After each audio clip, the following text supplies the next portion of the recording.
Peace, you're not rocking with B from BTHYSELF. Today we're going to make the alkaline burgers. So let's get started.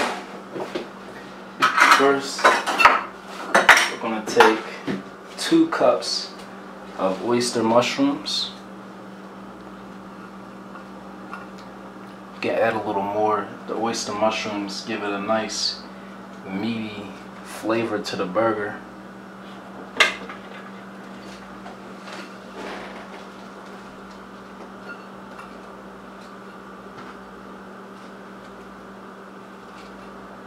Got my oyster mushrooms from my local food co-op. It's a nice health store that has organic food from local farmers.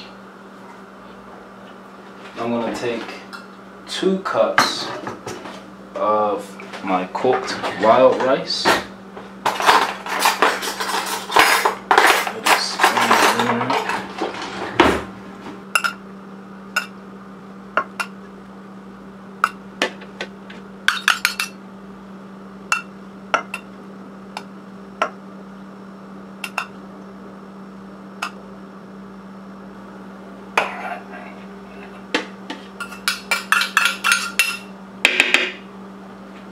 Now I'm going to take half a cup of diced onions.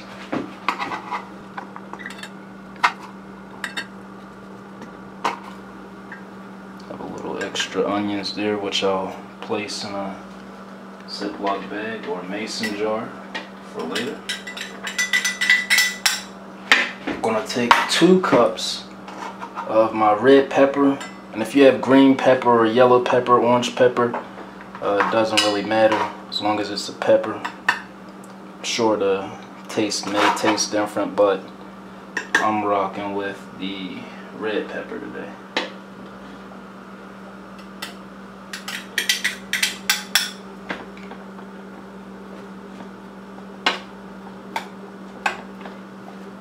Mix that around a bit.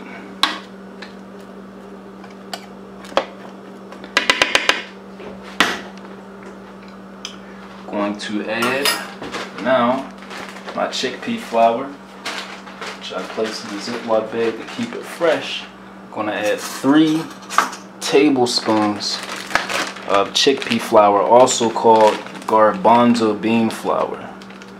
So if you're shopping in a store, they might call it garbanzo bean flour or chickpea flour.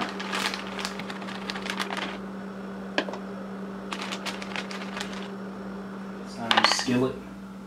Now we're going to go ahead and go with our seasonings. We have real sea salt. We're going to use 1 teaspoon.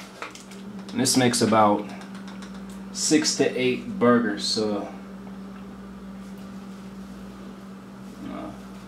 get it sparingly around there. Have it in granules. It's like a real fine powder.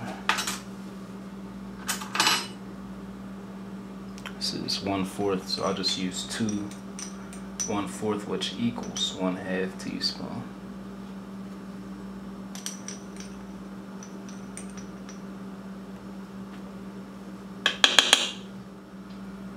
I also have 1/2 teaspoon of oregano.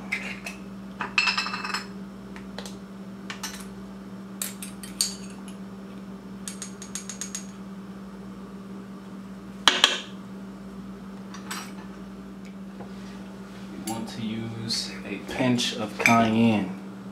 This can get real spicy, so I'm good on that right there. Now we're going to pulse it into our food processor.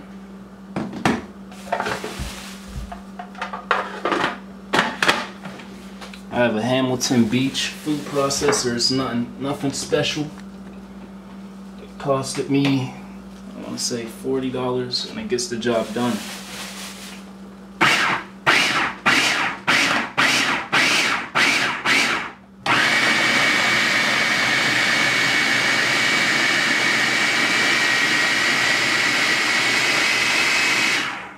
I can scrape the sides a little bit just to make sure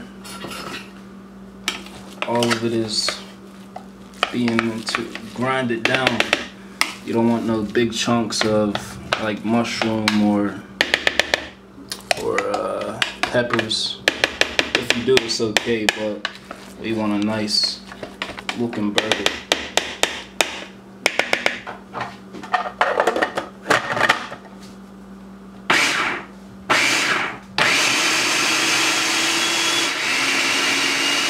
And this is the end result after you place it in a food processor. You see everything's holding together pretty well. Kind of mush it into a ball if you want it to.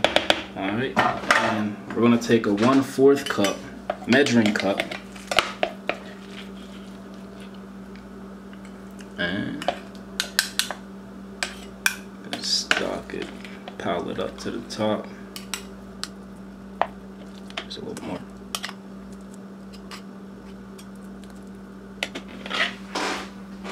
Make sure I have my cast iron.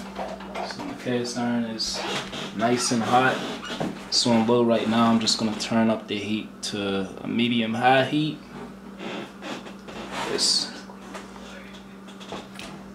It's lightly oiled with grapeseed oil.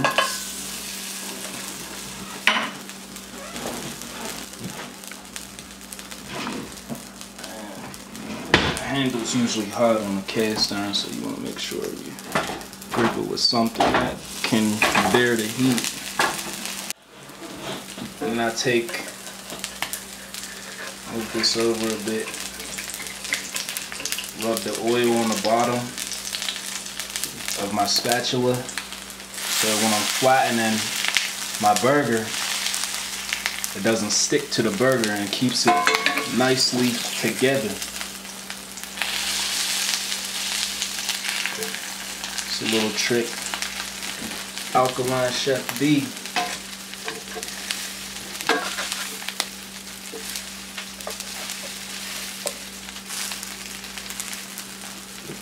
You don't need too much oil in here, especially if your cast iron is a veteran cast iron. It'll be nice non-stick.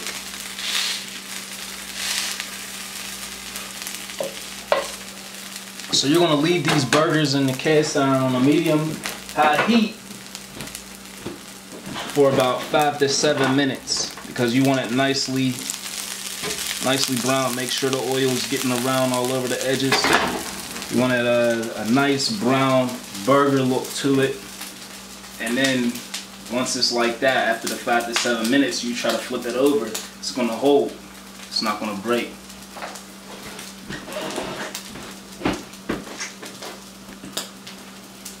I just make sure poke at the bottom a bit after a while to make sure it's not sticking, even though it's a cast iron.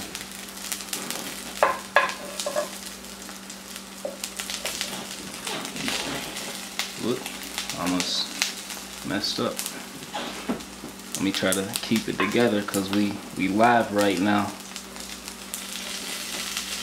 Oh, so see, when it breaks a little bit, you could just kind of push it back.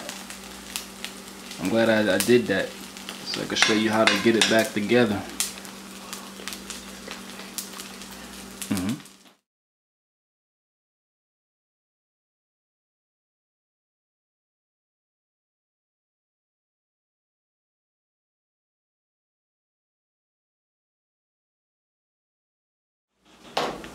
Turn off my oven.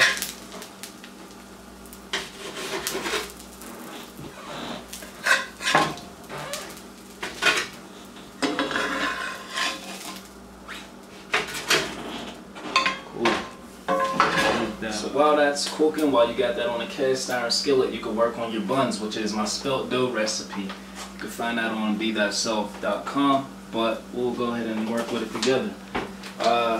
Since we're making burgers, I usually double the recipe. It's usually 1/3 cup sparkling water, 1 cup spelt flour, and then the dash of sea salt. We're going to double the quantity. So it's going to be 2 cups of spelt flour, 2/3 cup of sparkling spring water, and a few dashes of sea salt. This is the brand I use.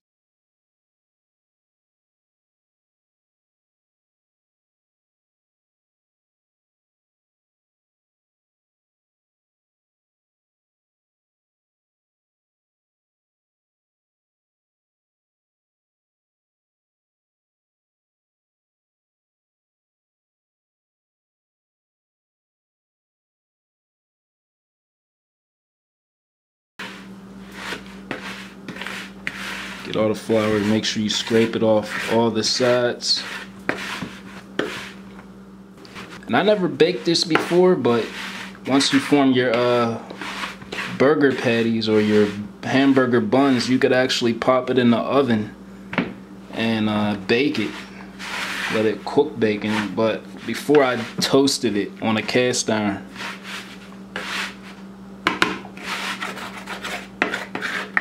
I like to get all of it because this stuff can be pretty costly. So you use every last bit you can. Scraping the sides like a madman. So you form it like that. You knead the dough.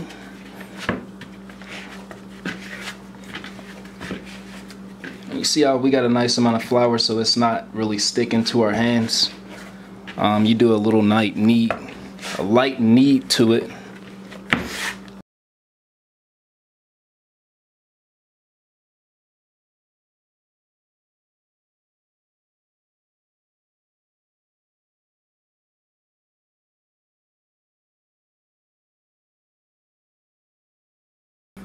Roll it into a ball. And these are my patties.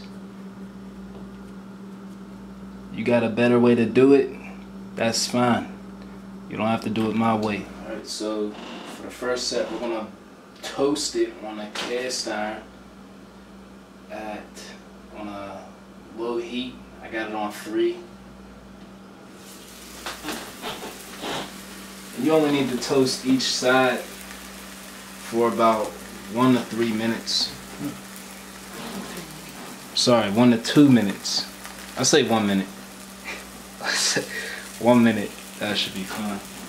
And for these two, I'm going to bake. We'll just see how that turns out for a bake. Healthier alternative if you don't want no oil on it. So, again.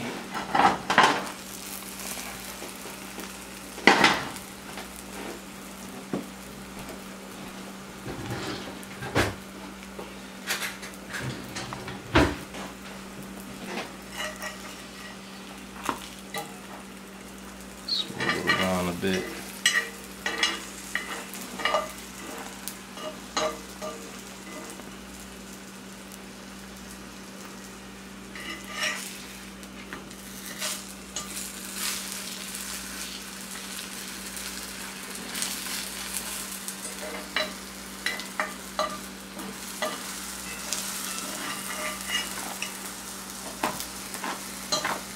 That's a nice one right there.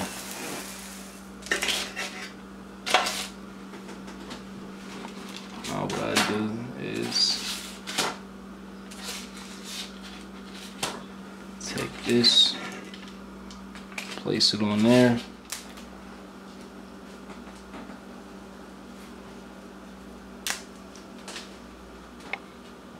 Alright, so here we have the hamburger with the toasted buns. I've made these before. And here we have the hamburger with the baked buns. These I haven't had before. So I'm gonna try the baked one first just to see which one I prefer. Do I prefer toasting the buns on the cast iron or do I prefer baking them? Let's see. It's still a little bit hot, so we'll figure out. And I beautified it with some red kale, red onion, and Roma tomato. Dr. Sebi.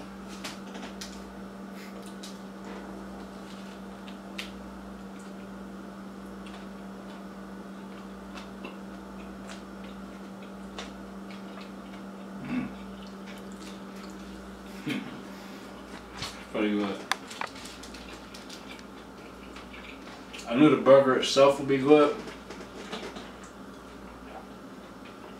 but I wasn't sure how the bun would be. And the bun's pretty good. There you have it, the Alkaline burger recipe. I hope you give it a shot. Maybe even make it with some banana fries. If you got butternut squash, make it with some squash fries. and it's real good. It's really quick to make too, especially if you have the rice, the wild rice already prepared prior to starting it. Peace.